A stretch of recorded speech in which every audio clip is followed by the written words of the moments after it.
Dragon Age short story, The Wake. We were 10 years old. Lucanes had just read some book about wyverns, and suddenly that's all he talked about.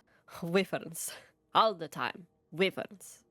Illario told the story with fond amusement and an impressive amount of confidence considering that he was slung over Viago's shoulder and couldn't find the ground with both feet. Viago sighed and shifted Illario's weight on his shoulder as they reached the foot of the stairs to the casino guest rooms.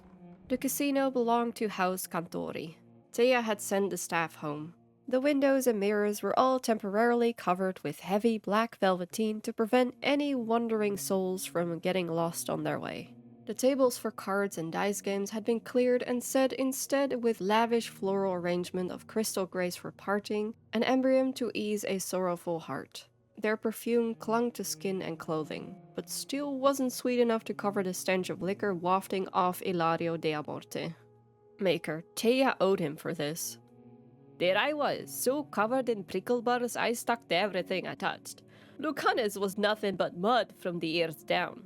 Katarina just stared, speechless. Illario laughed. His knees buckled, or he just stopped trying to walk entirely, and he collapsed onto the stairs, taking Viago with him. Viago cursed under his breath and tried to pry the larger man off the stairs, the smooth, dark semite of Illario's jacket slipping out of his grasp. Viago wished he'd gone with Plan A, drugging Illario to sleep in the lounge and throwing a sheet over him. But Thea's deep, dark eyes had pleaded with him to take care of the reeking drunkard, and Viago sighed and cursed again. For a moment, he had a clear, perfect vision of leaving Illario snoring in the middle of the staircase, except Thea would kill him. Maybe even personally. He was my cousin, but we were more like brothers, really. Always getting himself into every sort of trouble. And I was always right behind him, you know. Always. Illario's voice suddenly grew thick with emotion. Now there's nobody for me to follow. Viago let out a sigh, then crouched down and levered Illario off the steps with a slightly pained grunt. It should have been me. Illario sounded bitter now. The rant was approaching the end. He'd repeated his speech like an actor rehearsing for a particularly infuriating play for hours downstairs, as his composure crumbled and he looked more and more like he'd fought a herd of Druffalo and lost.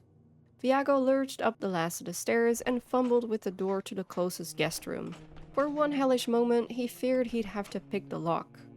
But it opened. He dragged Illario to the bed and dumped him like a corpse. "Did I tell you about the time Lucanes took me wyvern hunting?" Illario asked as Viago wet a handkerchief with a few drops from one of his vials. Before he could start into yet another rendition, Viago covered Illario's nose and mouth with a cloth, knocking him out. "Another time," Viago replied, and he left the room.